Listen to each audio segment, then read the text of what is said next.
बाबा काही झालंय का? शांत का बसलाय तसे? नाही ग, सकाळपासून जरा अस्वस्थ वाटत होतं म्हणून पंचांग बघत होतो. ग्रहांची स्थिती फार काही बरी नाहीये. म्हणजे काहीतरी वाईट संकट येणारे असं वारंवार वाटतं. संकट? पण कोणावर? आपल्यावर की सगळ्यांवर?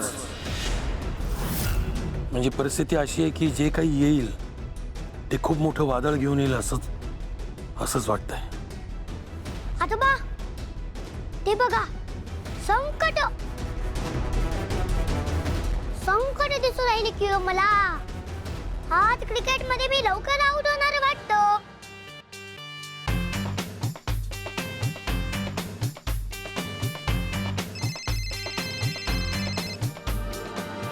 हा क्षमा, बोल.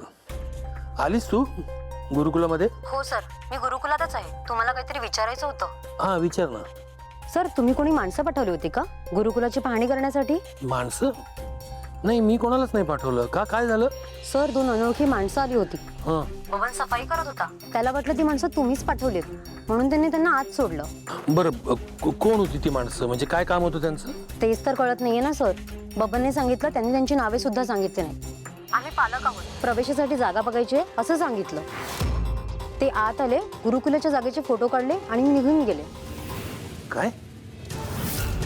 फोटो काढून घेऊन गेलेत? अचानक हे सगळं घडलं, म्हणून ताबडतोब तुम्हाला फोन करून हे सगळं कळवावं म्हटलं. नाही, बरं झालं तुम्हाला कळवलं. मी येतोच तिकडे. आपण CCTV फुटेज चेक करू. कदाचित कोण होतं ते कळेल आपल्याला आणि मग बघू. बाबा काय झालं? काही अडचण आहे का? नाही, 2 माणसं आली होती आणि त्याने आपल्या गुरुकुलाचे फोटो काढून घेऊन गेलेत. आत कसे आले ते? काही नाही, त्यांनी सांगितलं त्या बबनला की ते पालक आहेत, त्यांच्या मुलांना गुरुकुलामध्ये शिकवण्यासाठी पाठवायचं आहे, त्यासाठी गुरुकुल बघायचंय. मग आता? सावली, मी तुला जे सांगितलं होतं त्या संकटाची ही पहिली पायरी तर नसेल ना? कोणाचा तरी आपल्या गुरुकुलाच्या जागेवर डोळा आहे. काय बोलताय तुम्ही? बाबा हे सगळं खूप भीतीदायक आहे. मी पण तुमच्या सोबत इथे. चला. नाही नाही, तू आविर जवळ थांब. मी आणि क्षमा बघतो काय करायचं ते.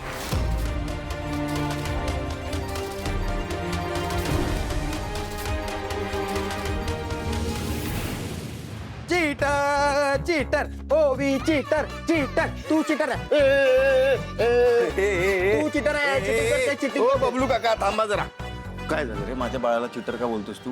अरे चिटिंग करते ही. माझ्यावर राज्य होतं तेव्हा धाव धाव धाव धाव धावली, लपली, आउट झाली. आता हिच्यावर राज्य आहे ना, मग हिने घ्यायला पाहिजे. आता बोलते मला नाही खेळायचंय. असं केलंस तू? तुझ्यावर राज्य आलं ना आता. मग तू असं खेळ नाही सोडू शकत. अरे बाबा, मी कुठे नाही म्हणले. मी राज्य घेणार आहे, पण नंतर घेते. आता नको, आता मी खूप थकलीये. मी खूप थकली आहे. अरे ऍक्टिंग करते. तू आता जाता राज्य घ्या. चल राज्य घे. चल चल चल.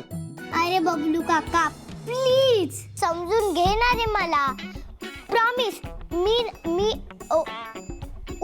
उद्या मी राज्य घेते. हा प्लीज, आपण उद्या खूप खेळू. Please promise. पक्का पक्का पक्का प्रॉमिस. पक्का. मग ठीक आहे. चल. प्रॉमिस वरून मला आठवलं, मी पण तुला प्रॉमिस केलं होतं तो खेळ खेळायचा ना आपल्याला, जो मी आणला होता. कोणता खेळ? अरे मी आणला होता ना खेळ, तुला बोललो होतो आपण खेळूयात रात्री. तो आज रात्री खेळूयात आपण. ठीक आहे, खेळूया. चला निघूया. हा बरं, आता तू आराम कर. तू खूप थकली आहेस ना, तू आराम कर. नंतर रात्री आपण खेळूया. चला.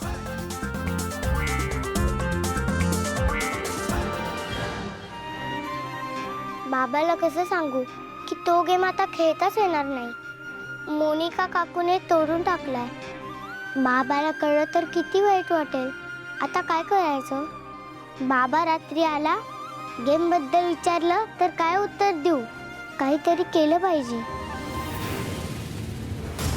चला चला चला, उशीर होतोय. झालं पाहिजे. हा सारंग, मला जरा महत्वाचं बोलायचं होतं तुझ्याशी. बोल ना. आज जरा संध्याकाळी कामावरून लवकर येशील प्लीज. ते आपले इन्व्हेस्टर आहेत ना शंकरराव, त्यांना तुझ्याबरोबर काहीतरी बोलायचं होतं, काहीतरी चर्चा करायची होती. येशील लवकर? आज आई जरा एक आज महत्वाचं काम आहे, प्रयत्न करतो मी. सारंग कामं रोजचीच असतात रे, पण तू मला शब्द दिला होतास, आठवतंय ना? जोपर्यंत सावली हर्बल्स स्थिरस्थावर होत नाही, मार्गी लागत नाही, तोवर ह्या कामामध्ये तू संपूर्ण लक्ष देशील. आठवतोय ना तुझा शब्द? आता फिरायचं नाहीये. काय सावली हर्बल सुरू होणार आहे परत? हो. तुम्हाला सांगितलं नाहीस? पण टेन्शन घेऊ नकोस. हा बबलू आहे ना, सगळी कामं बघणार. म्हणजे थोडे दिवस बघेल, पण टेन्शन घेऊ नका. काय आहे, सावली हर्बल पुन्हा सुरू होते ना, हीच खूप मोठी गोष्ट आहे. तू टेन्शन घेऊ नको, तू तिथे लक्ष दे, बाकी मी बघतो. हा अरे वा, एकदम करेक्ट बोललाय डब्लू. बबलू. तेच ते. सारंग, आता तुझ्याकडे ऍब्सोल्युटली एकही रिझन नाहीये ही गोष्ट मान्य न करायला. हा प्रोजेक्ट आता तुला करावाच लागेल. बघ ना, या डब्लू बबलूने तुझी सगळी जबाबदारी एकदम हलकी करून टाकली. आता तू लवकरात लवकर शंकररावांना फोन कर आणि पुढचं बोलून घे. आई, हे बघ, मी तुला आधी पण सांगितलं, परत सांगतो, हे मी काम करतोय, पण माझ्या पद्धतीने मी करेन. शेवटचा निर्णय माझा असेल. मी सुद्धा तुला शब्द दिलाय. मी माझ्या शब्दाची पक्की आहे. तुझ्या कामामध्ये कोणीही ढवळाढवळ करणार नाही. सगळं काही तू ठरवशील, कारण सावली हर्बल्सला जन्म तू दिलायस. आता पुनर्जन्म सुद्धा तूच द्यायचंयस. खरंय, आता ना सावलीवाणी पाहिजे होती. म्हणजे असं बोलायचं होतं की मला ते सावली हर्बल्स. राहू दे आता, चल, उशीर होतो आपल्याला. चल, येतो आई संध्याकाळी. ये लवकर या. या शंकररावांचं काय कळतच नाहीये मला अजिबात. काय आई, काय म्हणालात तुम्ही? फोन कोण उचलत नाहीये? काय झालं? अगं फोन लावते कधीपासून, उचलतच नाहीये अजिबात. आई, मला काय वाटतंय, त्यांनी विचार वगैरे बदलला नसेल ना? नाही म्हणजे आजकाल बरीच लोक असं करतात. म्हणजे आधी मोठ्या मोठ्या बाता मारतात आणि नंतर पळून जातात. तसं तर नसेल. मोनिका, शंकरराव त्यातले नाही आहेत. खूप सज्जन आहेत ते. असं अजिबात करणार नाहीत. शब्दाचे पक्के आहेत. काहीतरी गडबड असेल, कामात असतील म्हणून उचलत नसतील. थोडासा वेळ देऊन बघूया त्यांना, उचलतील. बरं आई, तुमचा कॉल झाला तर मला नक्की कळवा, म्हणजे मला कळेल कॉन्टॅक्ट झालाय म्हणून. मी जरा मावशीकडे जाऊन येऊ, तिची तब्येत बरी नाहीये, म्हणून म्हणलं भेटून येते. चालेल? हो, जा ना. परत येशील तेव्हा डायरेक्ट ऑफिसमध्येच ये, मी वाट बघते. ओके.